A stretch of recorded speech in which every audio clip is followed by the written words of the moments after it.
The battlefield in Ukraine has now turned into a line of fire.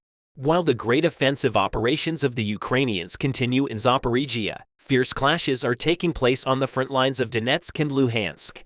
We witnessed Ukrainian control on the Bakhmut and Luhansk sides, but the Ukrainians were not satisfied with these successful actions. The main goal of Kiev's major offensive operations was to dominate the Ukrainian southern front lines and liberate the Crimean Peninsula. To achieve this goal, the Ukrainian army needs to build an offensive corridor stretching from the southern front lines to the peninsula. That's why Kiev has directed the offensive axis of its armed forces to Ukraine's coastlines. Among the offensive directions of the Ukrainian forces are settlements such as Mariupol, Berdyansk, Melitopol, Tokmak and Kherson.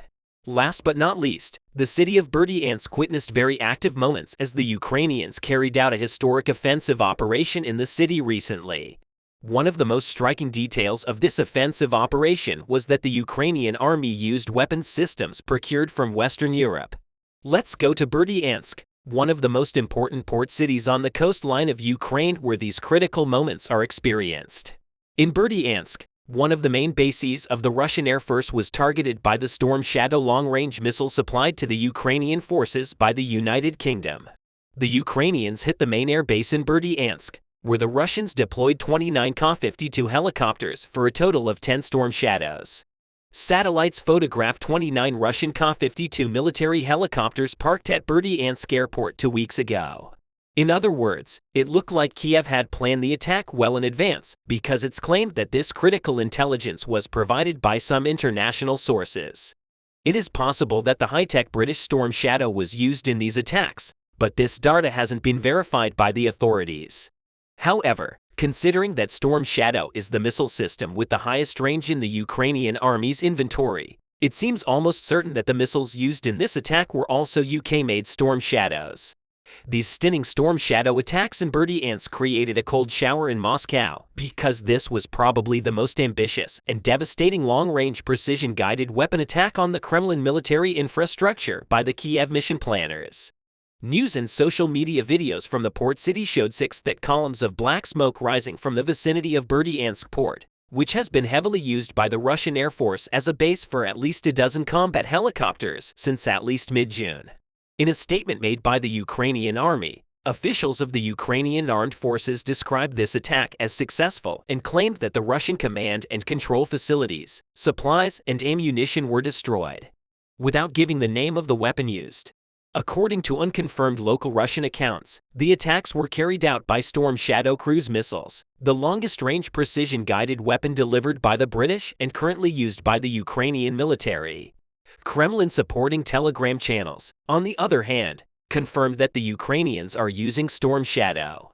In fact, the distance between the possible places where the attack took place and the base area used by the Russians in Berdyansk as their main air base clearly confirms this data. Instead of announcing it officially, the Ukrainian authorities were content to celebrate the attack. Kremlin-sponsored military blogger Vladimir Rogov has released images of debris falling from a Storm Shadow missile that air defense units say hit Berdyansk skies. Some Berdyansk social media channels, however, showed a single trace over the city typical of an anti-aircraft missile. Although the Russian media claimed that the Ukrainian forces' offensive in Berdyansk had failed, the situation was plausible. The Russians shot down only one of the 11 Storm Shadow missiles used by the Ukrainians, proving that the attack was actually successful. If Russian forces had managed to shoot down all of the Ukrainian Storm Shadow missiles, this news would have made headlines in pro-Moscow media channels. But the news published by international sources on this subject is quite clear. Ukraine destroyed the main base used by the Russian Air Force in Berdyansk on the way to Crimea. It is also claimed that 52 combat helicopters at the Russian main base in the city were also seriously damaged in this attack. Ka-52 attack helicopters can carry long-range anti-tank missiles and are heavily armored. The Berdyansk-based Russian Air Force has been a major hurdle for the Ukrainian forces in the southern Zaporizhia sector, especially since Kiev launched the summer offensive in early June. Missile-carrying Ka-52 seconds launched attacks against armored and tank units of the Ukrainian armed forces on June 8, causing the Ukrainian army to suffer its worst tactical defeat ever in the summer offensive in Kiev. And these reported airstrikes knocked out 5 German-made Leopard 2 tanks, and 11 U.S.-made light tanks in the Ukrainian Army's inventory. Bradley infantry fighting vehicles were also affected by the Russian Ka-52s. This heavy airstrike by Ukraine showed that it was payback time. This was revenge against the Russian attacks 3 weeks ago with a much bigger attack. The massive presence of Russian helicopters at the Berdyansk airport was widely covered in the Ukrainian media, with satellite images of the base released by U.S. sources in mid-June. However, with the recent missile attacks in Berdyansk, the Ukrainians have prevented the Russians from making flights from this region for a certain period of time. It's thought that Moscow will not reactivate its air force for a long time after the recent attacks in Berdyansk. So why was Russia so worried about these attacks in Berdyansk? On June 13th, at least 27 Russian Air Force helicopters were stationed at Berdyansk airfield, including 5 Ka-52 combat helicopters, 9 Mi-8 or Mi-24 attack helicopters, and 13 Ka-29 reconnaissance and rescue helicopters. However, it was claimed that the Russian war helicopters were damaged as a result of the offensive operations of the Ukrainians, and that the Russian Air Force did not engage the Air Force in retaliatory attacks in Berdyansk. There were no reports confirming damage to aircraft or combat helicopters of the Russian Air Force at Berdyansk airport. Access to the airbase was blocked by Russian police and security forces. According to reports and social media posts about the attack here, the Russians' blocking of access to the Berdyansk airbase reflects the possibility that the Moscow administration is hiding some realities.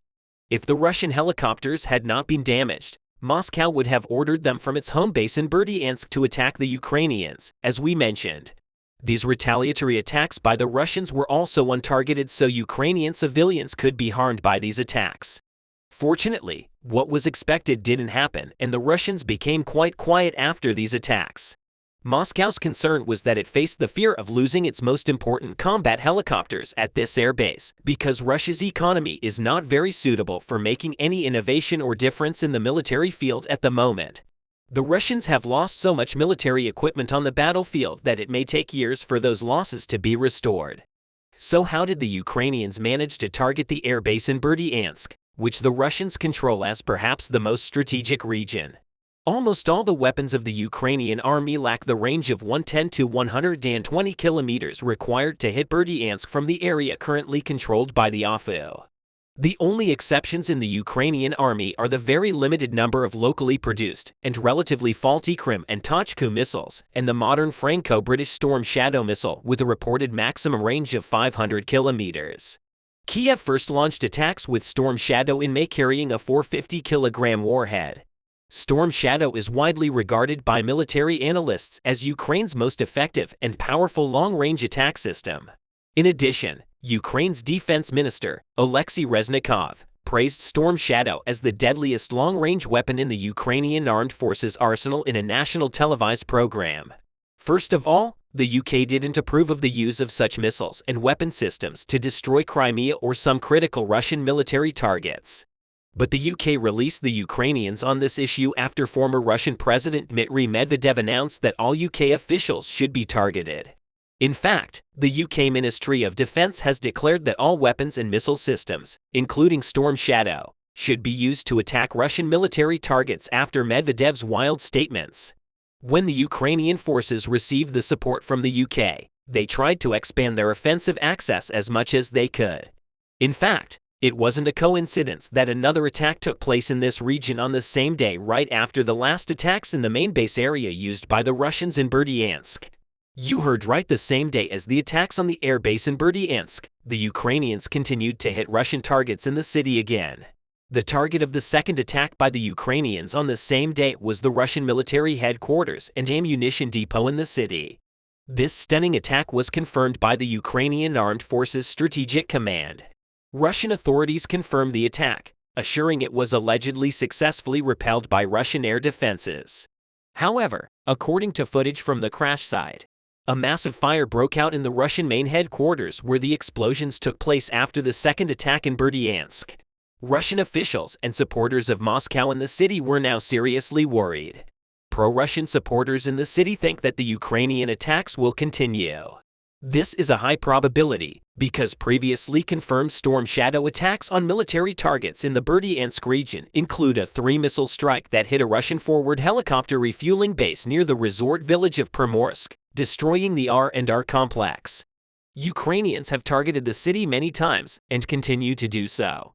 On the other hand, while the successful attacks of the Ukrainian forces continued, U.S. presidential candidate Mike Pence came to Kiev with an unexpected visit.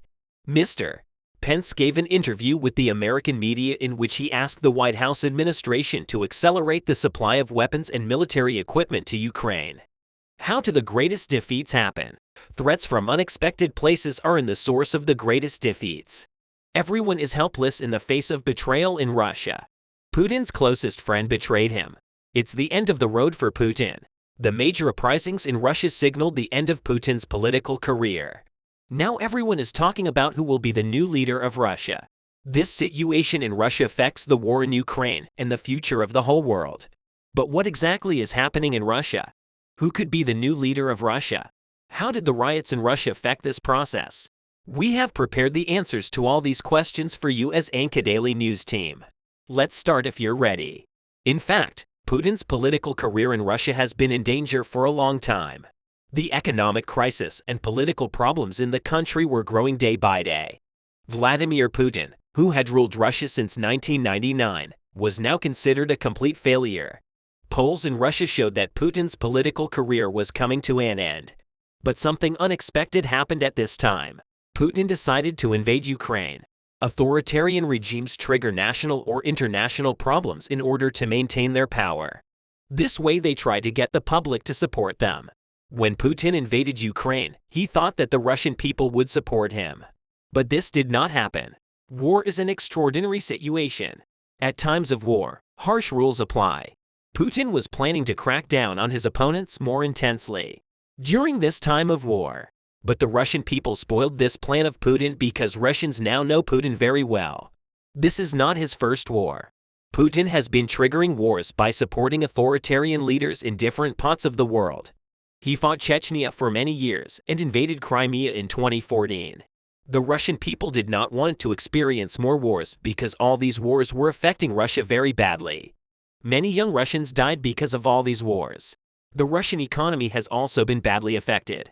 Putin's economic management is no longer supported by the people. Inflation in Russia has reached a high record. Many companies have gone bankrupt due to the economic crisis, and unemployment has increased as a result. The Russian people were experiencing a major crisis due to high inflation, and unemployment are very angry with him after all this. The great defeat in the war caused the anger against Putin to increase even more. According to data released by the Ukrainian Ministry of Defense, approximately 175,000 soldiers have died in the Russian army since the beginning of the war.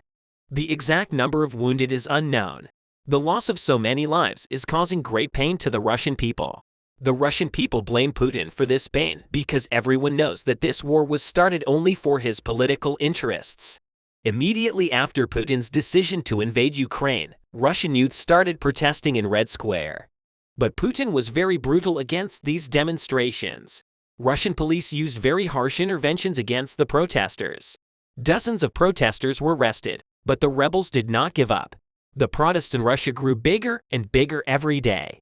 Putin constantly lied to the Russian people to control these protests. He claimed that this war would be over in a few days and that the Russian army would win a great victory. But it soon became clear that Putin was lying. The Russian army had to withdraw from most of the territories it occupied.